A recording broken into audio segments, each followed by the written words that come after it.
안녕하세요. 영어로 배우는 스타트업 영수업입니다. 멋진 아이디어가 떠오르셨나요? 스타트업을 처음 시작한다면 어떻게 아이디어를 구체화할지 막막하기만 합니다. 고객을 타겟팅하는 것과 그에 맞는 제품을 만들어내는 건 시간, 능력, 재원 등 리소스가 부족한 스타트업에게는 쉬운 일이 아닙니다. 특히 첫 제품을 욕심을 내려놓고 핵심 서비스만 먼저 구축하는 것이 중요한데요. 이렇게 최소한의 기능만 담은 제품을 MVP라고 합니다. 작지만 고객이 사용할 수 있는 제품을 만들어 발전시켜 가는 과정이라고 할 수 있죠. 오늘은 Y 컴비나이터의 CEO인 마이클의 강연 How to Plan MVP, 어떻게 최소 기능 제품을 기획하는가를 통해 아이디어를 제품으로 첫 발을 디딜 때 어떻게 해야 되는지에 대한 통찰력을 가질 수 있길 바랍니다. My name is Michael. I work here at Y Combinator. 저번 영상에서는 I have been at YC for 5 years 와는 대조적으로 I work here at YC라고 현재 동사를 사용하는 것을 볼 수 있습니다. 특정 기간을 말하지 않을 때는 현재로 사용하시고 특정 기간, 즉 얼마 동안 일하고 있다 말씀하실 때는 I have been at 이라는 곳 for 이라고 있는 기간 형태로 사용하시면 됩니다. 예를 들어 I have been at Samsung for 3 years 라고 하시면 됩니다. I help run the accelerator. Before that, I did two YC startups, one in 2007 and one in 2012. And today I'm going to talk to you about minimum viable product, so MVP. We always yell at founders to not use jargon, yet 여기서 나오는 단어 jargon은 특정 분야에서 사용하는 용어를 말합니다. 스타트업에는 많은 jargon들이 존재합니다. 어느 분야든 이러한 용어들은 특별한 상황을 지칭하기 위해 지나치게 내부적으로 이해할 만한 단어라 지향하는 분위기도 있지만 스타트업 업계에서 사람들이 사용하는 내용을 이해하기 위해선 공부해 두시면 좋을 것 같습니다. 대표적으로 아래와 같은 표현들이 있으며 표현들이 나오는 대로 하나씩 정리해가며 전달해 드리겠습니다. yet we have this whole set of stupid startup jargon, and MVP is one of them. When you think about an MVP, you should think about something ridiculously simple. This is the first thing you can give to the very first set of users you want to target in order to see if you can deliver any value at all to them. That's all it is. It's extremely simple. I know you guys had a talk last week about how to come up with ideas, how to come up with problems you want to solve. What I will tell you is that it is helpful to talk to some users before you decide to build your MVP. This doesn't mean you have to go into a 3-year kind of research situation, or you have to work in industry for 10 years. But some conversations are helpful. It's even more helpful if you're your own user, so you can tell whether your product's working for you. I always get this strange question of how do I get my first users, which always kind of confuses me because theoretically you decide to solve a problem that you know someone has. So the way you get your first user is you talk to that person that you know has the problem. And if it's you, it's even easier. So if you are building a product for a mysterious set of users that you have no idea who they are, question that slightly, very slightly. Okay, so the goal of a pre-launch startup is extremely simple. Step one, launch quickly. This is something that's been part of the YC ethos from the very beginning, and it's been great advice for 10 years, and it continues to be great advice. If you can walk away from one thing from this presentation, it's launch something bad quickly. That's it. Like literally the rest of what I'm going to say is basically going to be re-summarized versions of that same thing. 단어를 모두 배우려고 하면 끝이 없다고 느껴지실 거예요. 하지만 단어들을 어느 정도 외우다 보면 모르는 단어라도 추측할 수 있을 만큼 규칙을 발견할 수 있습니다. 예를 들어 sum은 총합이란 단어고 영어 단어 끝에 ICE로 끝나면 한국어로 뭐뭐 하게 하다 라고 표현할 수 있습니다. summarize도 총합하다 라는 느낌을 잡으면 전부를 요약하다 라는 추측이 가능해지실 겁니다.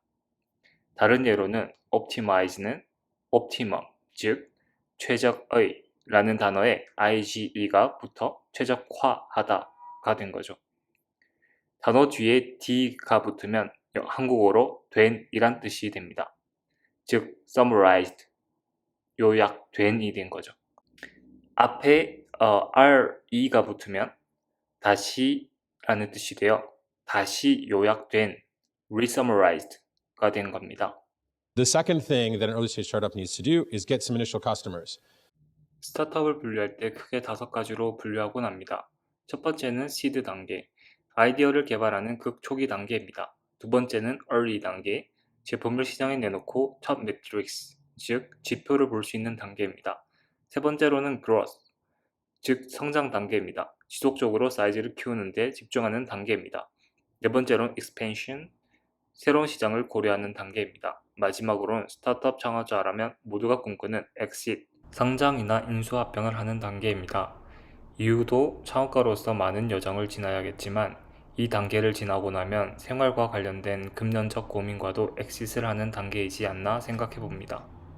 Get anyone using your product. You don't have to have a vision of how you get everyone using it, but just anyone interacting and seeing if they can get value out of the product. You'd be surprised at how many founders' journeys end before a single user has actually interacted with a product they've created. It's very, very common. So please get past this step. It's extremely important. The next one is talk to your users, any of them, after you've launched this MVP, and get feedback. This is one that's also extremely common mistake because most founders in their heads have an idea of what they want to build. And so they kind of have this weird feeling that if I haven't built the full thing yet, getting feedback on the shitty initial thing is kind of useless. Of course, it's not going to work. It's not the full thing. The full thing's going to take 3 years, $10 million, a whole team. So feedback on the little thing is useless. The reality is that in some ways, the full thing is this really awesome idea in your head that you should keep in your head, but it should be very, very flexible because it might turn out the full thing that you want to build isn't what your customers want at all. So I have this saying, hold the problem you're solving tightly, hold the customer tightly, hold the solution you're building loosely. And last, most important, iterate. And I like to kind of distinguish between iterating and pivoting. 여기 아이디어부터 스케일링까지 과정이 있습니다. 이터레이트는 고객의 반응이 좋으면 계속해서 개발해가는 과정이고, 피봇은 고객의 반응이 좋지 않으면 기존 개발한 아이템을 포기하고 새롭게 방향 전환을 하는 것을 말합니다. A lot of founders, once they've figured out how to build something, fall in love with it. And so if it doesn't work for a certain set of users, they start thinking, well, I wonder what other problems this thing can solve. Well, the screwdriver is not actually good at screwing in anything, but I wonder what other problems it could solve. And they're like, oh, maybe you can use it to cook. Maybe you can use it to clean. And it's like, no, the problem was I need to screw something in. The user was like a mechanic. And if your screwdriver doesn't help the mechanic solve the problem, keep the mechanic, keep the problem. I need to screw something in, fix the fucking screwdriver. That's the thing that's broken, right? The broken thing is not the mechanic, and it's not the fact that they need to screw something in. So iterate, continue improving on your solution until it actually solves the problem. In most cases, most people should be building a very lean MVP. 린 스타트업이란 아이디어를 빠르게 최소기능제품 MVP로 제조한 후 시장의 반응을 다음 제품 개선에 반영하는 전략입니다. 리소스가 부족한 스타트업에 가장 적합한 방법이 아닌가 싶습니다. 저도 처음 스타트업에 입문할 때 친한 친구의 권유로 읽은 책이 린 스타트업입니다. 스타트업을 시작하시는 분들께 추천드립니다. So by that we mean you should be able to build it fast in weeks, not months. This can either involve software or honestly, we see startups just start with a landing page and a spreadsheet. 랜딩 페이지는 검색 엔진, 광고 등을 경유하여 접속하는 이용자가 최초로 보게 되는 웹페이지입니다. 시장 반응을 가장 쉽게 알 수 있는 방법 중 하나입니다. 전문 개발자 없이 윅스와 같은 플랫폼에서 블로그를 만들듯 쉽게 만들 수 있으니 아이디어가 있으시다면 랜딩 페이지를 만들어 보는 걸 추천드립니다. But most startups can start very, very fast. Second, extremely limited functionality. You need to condense down what your user needs, what your initial user needs, to a very simple set of things. A lot of times founders want to address all of their users' problems and all of their potential users. When in reality, they should just focus on a small set of initial users and their highest order problems. and then ignore the rest until later. You should have a vision of everyone. You should have an MVP very small. All this is a base to iterate from. That's it. It's just a starting point. It's not special in any way. You just have to start. And so please make sure you don't feel like your MVP is too special. Okay, here is a classic example. This is one of Airbnb's first landing pages in 2008, I believe. One of the things that you might be interested in Airbnb's first product. might be는 maybe보다 덜 확실할 때 사용하실 수 있습니다. be interested in, 흥미가 있다 라고 표현하실 때 in도 함께 사용해 주시길 바랍니다.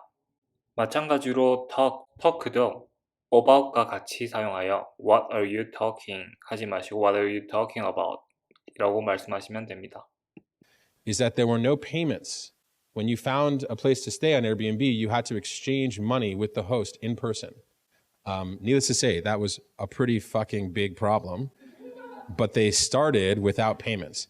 No map view. You know how when you search Airbnb, you can see where the house is in the city? You don't have that, sorry. And the person writing all the code, Nate, was working part-time, okay? So everyone tells these kind of magical stories about how everything was perfect from the beginning.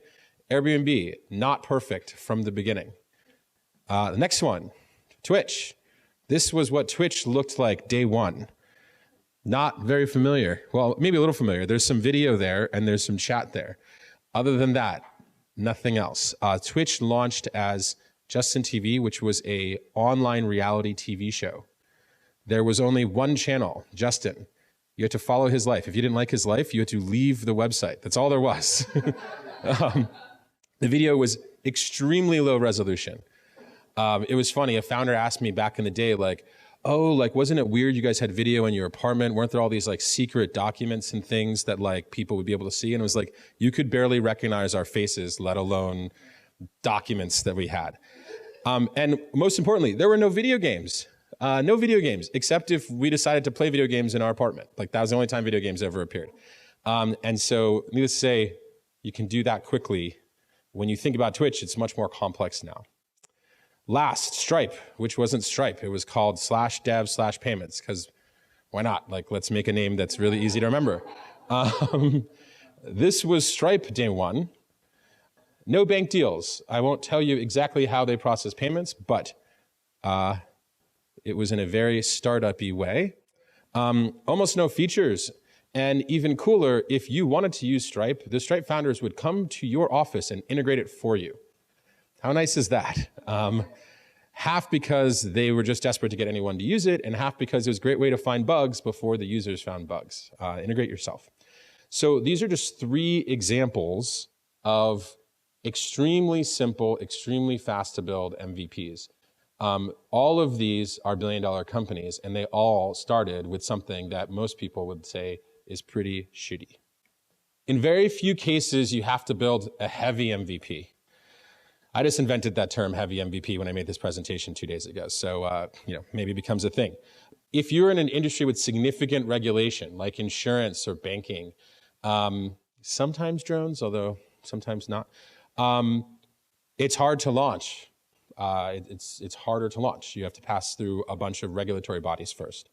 If you're doing hard tech, if you are building rockets. 하드텍 같은 경우 뭔가 기술력과 자본이 많이 요하는 스타트업인데요. 그만큼 리스크도 크다고 할 수 있습니다. 대표적인 게 일론 머스크의 우주 산업인 스페이스X가 있습니다. 그 밖에도 해외 엑셀러레이터를 지원하다 보면 다양한 산업군에 익숙해지실 겁니다. It is hard to build a rocket in a couple weeks. Biotech, it is hard to invent a cancer drug in a couple weeks. Moonshots, well, fill in all the other blanks. It's hard to bore tunnels in the earth and have extremely fast vehicles that replace cars in a couple weeks. So if you're in that situation, please remember that your MVP can start with a simple website that explains what you do. It's helpful when you talk to people, when you interact with people, that they can refer back to something. So that can be your start, and you can build that simple website in days, not weeks. So in many ways, maybe your heavy MVPs are faster than your lean MVPs in some weird, strange way. Now, I want to talk about launching for a second because a lot of founders have this misconception about launching. They see big companies launch stuff and they assume that's what startups do. In fact, they see companies they kind of think about like startups. You know, Facebook's not really a startup anymore, but they see them getting a lot of press and getting a lot of buzz and yada, yada, yada, and they have in their head that that's what a successful company looks like when they launch. Well, let me ask you this question. How many here remember the day that Google launched? No. How about Facebook? Okay. How about Twitter? No. Great. So it turns out that launches aren't that special at all. Okay? So if you have this magical idea of your magical launch you want to do, throw it away. It's not that special. The number one thing that's really important is to get some customers. So to make people feel better, let's use different terms. How about launch is when you get any customers? And how about like press launch? Press launch, really impressive, is when like people write about things and it's all exciting and you get all this buzz. Let's push the press launch off and let's push the get any customers launch really, really soon. That's our goal here. It's a lot harder to learn from your customers when they don't have a product they can play with. You know, you can talk to your customer all day, but you have no idea whether the thing you want to build can solve their problem. If you put the thing in front of them and it doesn't solve their problem, you know right away. And so all the research in the world is good, but until you can put something in front of people, you have no friggin' idea whether it's going to work. So spending all that time on a pitch deck is not as valuable as spending your time building anything that you can give to a customer. Finally, some hacks for building an MVP extremely quickly. First, time box your spec. So your spec is a list of stuff you need to build before you launch. Time box it. Say, okay, what happens if I want to launch in 3 weeks? Okay, well, the only things that could be on my spec are things I can build in 3 weeks. That makes your life a lot simpler. It allows you to remove all the features you can't build in 3 weeks. Second, write your spec. This seems really straightforward, but most people fuck this one up. It's really easy to change what you're working on before you ever launch it because you never write it down. You start working on something, you talk to a user, they say, oh, I would never use that. Or God forbid, you talk to an investor and they say, oh, that could never be a company because investors know everything. And so you decide to change what you're working on. And because you never wrote it down, you don't even really realize you're changing it. And so your 3-week plan turns into a 3-month plan. If you write shit down, at least you can be honest with yourself that you're changing your spec all the time. The next one is cut your spec. A week into your kind of 3-week sprint. 스프린트는 단기간 목표를 정해서 제품을 만들어내는 방법입니다. 구글에서는 일주일 단위로 고객 테스트까지 마칠 수 있는 화면과 같은 스프린트를 합니다. 문제를 찾고 솔루션을 제시하고 결정한 뒤 프로토타입을 만들어 시장에 테스트하는 방법입니다. You probably realized that you added too many things to your spec and you're not going to make your deadline. That's okay. Just cut the stuff that clearly isn't important. And if there's no non-important things, start cutting important things. Most of the goal here is just to get anything out in the world. Once you get anything out in the world, the momentum to keep anything going is extremely strong. If you don't have anything out in the world, it's very easy to just delay. And then last, don't fall in love with your MVP. So many people fall in love with the vision in their head, and none of the products I showed you before was the initial vision, what it ended up being. So please don't fall in love with your MVP. It's just step one in a journey. You wouldn't fall in love with a paper you wrote in the first grade. And that's the level of impact often your MVP has. All right. It was great talking to all of you. Thank you very much. 전기가 있어도 전구가 없으면 그 존재를 알 수 없듯이 아무리 좋은 아이디어가 있어도 실행하지 않는다면 누구도 알 수 없겠죠. 빠르게 실행해야 한다는 거, 이 강의의 핵심인 것 같습니다. 또한 아무도 사용하지 않는 제품을 만든다면 취미는 될 수 있겠지만 사업으로 거듭날 수 없듯이 고객의 니즈와 후기에 귀 기울여야 할 것 같습니다. 영수업에서 다뤘으면 하는 영어로 된 영상이 있다면 댓글로 남겨주시면 감사하겠습니다. 감사합니다. 영어로 배우는 스타트업 영수업이었습니다.